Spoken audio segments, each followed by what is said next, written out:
MSCIT आता नव्या स्किलसह computer and smartphone skills, computer, life skills, productivity skills, study skills, smart typing skills, e citizenship skills, office skills, go green skills, ergonomics, digital दुनियेचा strong password MSCIT. MSCIT college रेडीने शिकवणारा एकमेव course उपलब्ध.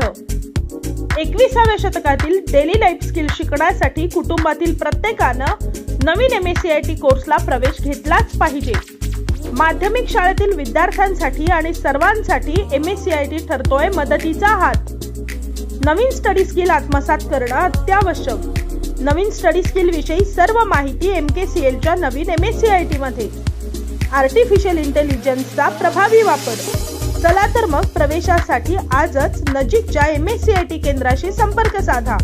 प्रवेशाची अंतिम तारीख 2 फेब्रुवारी 2024.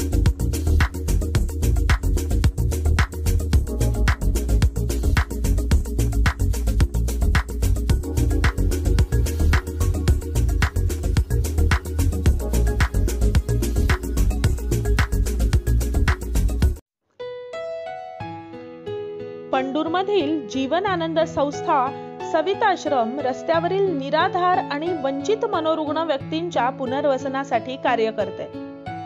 या संस्थेच्या कार्यकर्त्यांनी 19 ऑगस्ट 2013 रोजी गुजरातवरून कुडाळमध्ये आलेल्या मनोरुग्ण महिलेला ताब्यात घेत पंढूरमधील जीवन आनंद संस्था सविताश्रम मध्ये दाखल केलं.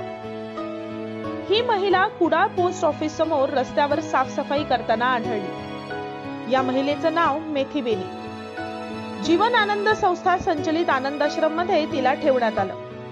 त्यानंतर मेथीबेनीला सुरक्षा या टोपण नावानं हाक मारली जाऊ लागली. हळूहळू मेथीबेनीच्या प्रकृतीत सुधार झाला.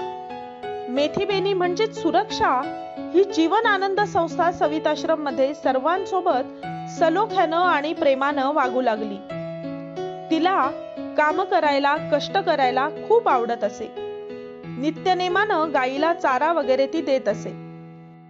अखेर मेथीबेनी यांच्या जीवनातील तो आनंदाचा दिवस उजाडला. तो दिवस म्हणजे 29 जानेवारी 2024. तब्बल 11 वर्ष आणि 6 महिन्यानंतर तिचा नवरा आणि तिचा मुलगा यांच्याशी तिची भेट झाली आणि बेनी कुटुंबियांचा आनंद गगनात मावेनासाच झाला. कुडाळ शहरात रस्त्यावरील साफसफाई करत असलेली मेथीबेनी ही आज आपल्या कुटुंबात सहभागी झाली. जीवन आनंद संस्थेचे ट्रस्टी किसन चौरे यांनी गुगलद्वारे या कुटुंबियांचा शोध घेतला. मात्र तब्बल 11 वर्ष आणि 6 महिन्यानंतर आपल्या कुटुंबियांसोबत मेथीबेनी जाताना जीवन आनंद संस्थेच्या कार्यकर्त्यांना अश्रू अनावर झाले. एका डोळ्यात आनंदाश्रू तर दुसऱ्या डोळ्यात दुःखाचे अश्रू होते. यावेळी संदीप परब बोलताना म्हणाले, आज ती आपल्या कुटुंबात जातीये याचा मला आनंदच होत आहे. तर बाबू सावंत म्हणाले, दुःखाबरोबरच आम्हाला सर्वांनाच आनंद होतोय. तर महाबळेश्वर कामत म्हणाले की सुरक्षा नेहमीच सांगत असे, मेरे को घर जाना है, मेरे को घर जाना है. सुरक्षाची आठवण आम्हाला येतच राहील. देशातील शहरात शारीरिक आणि मानसिक व्याधींनी ग्रस्त असलेले रस्त्यावरील असंख्य निराधार वंचित व्यक्ती हे आपले बांधव आहेत. त्यांच्याकडे जाणीवपूर्वक लक्ष देऊन त्यांना सुरक्षित स्थळी पोहोचवणं हे नागरिक म्हणून आपलं कर्तव्य आहे. हे मोलाचं काम जीवन आनंद संस्था सविताश्रमचे संस्थापक संदीप परब आणि त्यांचे कार्यकर्ते कित्येक वर्ष करत आहेत. खरंच एक चांगला दिवस आज आहे आमच्या आणि विशेषतः मेथीबेनच्या जीवनामध्ये, त्यांच्या कुटुंबियांच्या मध्ये.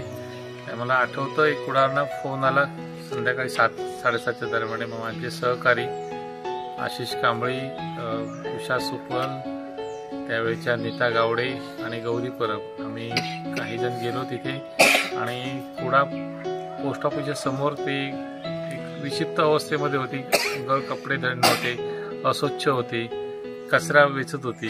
आम्ही तिला पकडून, अक्षरशः पकडून तिला रिक्षामध्ये बसवलं आणि तिला ते सगळं अनोखं होतं आणि अकालनीय होतं. अनपेक्षितपणे असं पकडून घेतलं म्हणून तिने स्वतःलाच असं अन्न पाणी टाकलेलं होतं. 2 दिवसामध्ये तिला सिव्हिलला ॲडमिट केलं आणि थोडंसं ते डॉक्टर धुरींच्या मार्फत दाखवून तिला मग आम्ही मेडिसिन सुरू केली. त्यावेळी आमच्या आश्रमची सुरुवात जस्ट झाली होती. ही गोष्ट आहे 19 ऑगस्ट 2013ची आहे. तर काम सुरू झालं होतं. हायवेला तेव्हा आमचा आश्रम होता आणि आम्ही तेव्हापासून ती आमच्या संपर्कात आहे. तिचा स्वभाव खूप अलग, म्हणजे आता तिथे जे गावचे त्यांच्या मुखिया आणि जे तहसीलदार तलाठी साहेब जे आले त्यांनी सांगितल्यानुसार तसंच आहे की ती कधी खुर्चीवर बसली नाही, की चांगले कपडे पण तिने कधी परिधान केले, पण तिला फुलांची विशेष आवड, रानावनात राहायची खूप आवड, गुरांवर विशेष प्रेम. माणसात रमण्यापेक्षा ती गुरांमध्ये प्राण्यांमध्ये खूप रमली.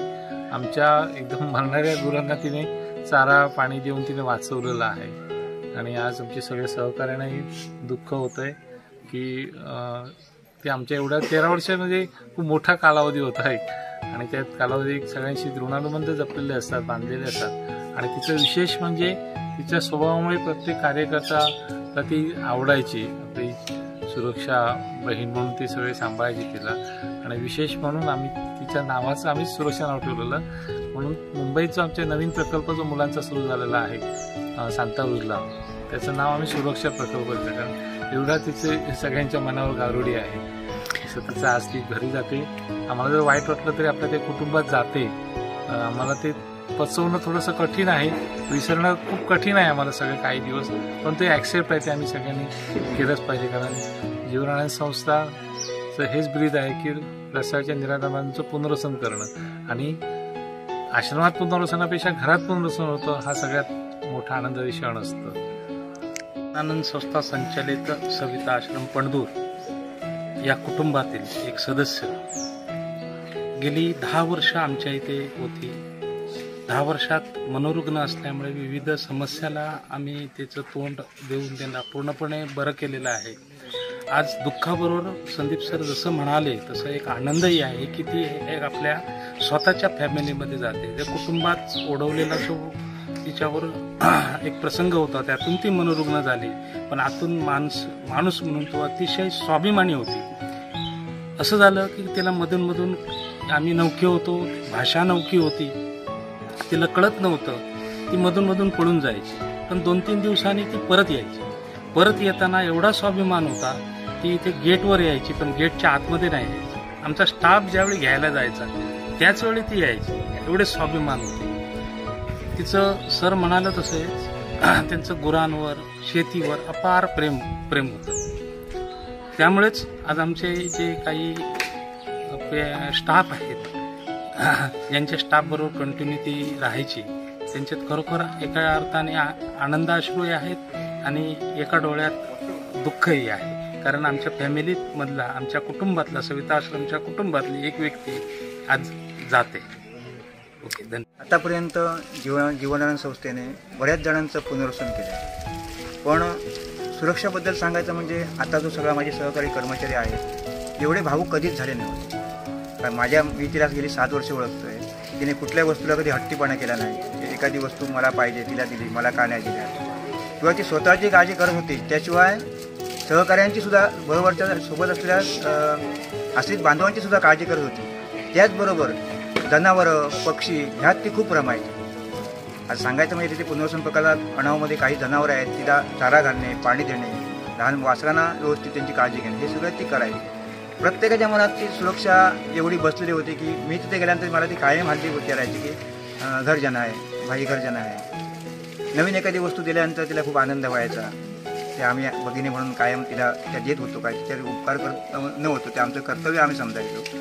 अशी सुरक्षा ज्या ठिकाणी जाते त्या ठिकाणी आमच्या सर्व आश्रित बांधवांच्या आम्ही तिच्या पाठीची शुभेच्छा राहणारच आहेत आणि तिची आठवणी कायमस्वरूपी मनात राहणार आहे. ज्यावेळी सुरक्षा हे नाव येईल त्यावेळी तिची आठवण मात्र कायमच होणार आहे. कारण ती अशी मनात तिने अशी आमच्या जागा केली की आजपर्यंत ज्या बांधवांना आम्ही रिहॅब केलं किंवा पुनर्वसन केले किंवा घरी पाठवले, तितकी जागा आतापर्यंत सुरक्षा एवढी कोणीच घेतली नव्हती. त्यावेळी एका सरांनी सांगितलं, एका बाजूला दुःखसुद्धा आहे, पण मी जास्त आनंदाला प्राधान्य देईन, कारण तिला घर मिळते, तिला स्वतःची माणसं मिळतात, तिला फॅमिली मिळते, तिला कुटुंब मिळते. बस, धन्यवाद. बहुत अच्छा फील हो रहा है. 16 साल पहले हमारे गांव कुंदा गांव का एक औरत गुम हो गया था. उनका नाम मेथीबेन फुलिया बाई है.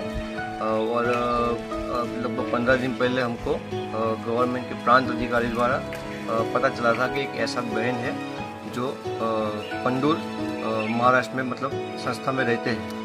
तो फिर उन्होंने हमको फोटो भेजा था। फिर गांव में हमने उनके पति और गांव के सरपंच से बात की तो पता चला कि ये वही औरतें जो 16 साल पहले गुम हो गए थे। बाद में हम यहाँ पे 950 किलोमीटर का डिस्टेंस काट के यहाँ पे पंडूर आश्रम जीवन संस्थान आश्रम में आए हैं। आज उनके परिवार से उनका मिलन कराया है, उन्होंने अपने बच्चों को पहचाना है। बहुत ही अच्छा क्षण है, हम बहुत खुश हैं। ये हस्बैंड है खोलिया भाई और ये उनका बच्चा है, दूसरा एक बच्चा है वो हमारे साथ नहीं आया है। ये मेथी बहन है। हम बहुत खुश है कि उनका परिवार उनको वापस मिल रहा है और अगला जीवन वो लोग बहुत खुशी से जिए, ऐसा हम भगवान से शुभेच्छा पाते हैं। धन्यवाद।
गुरुप्रसाद दळवी, महाराष्ट्र माझा नेटवर्क, सिंधुदुर्ग.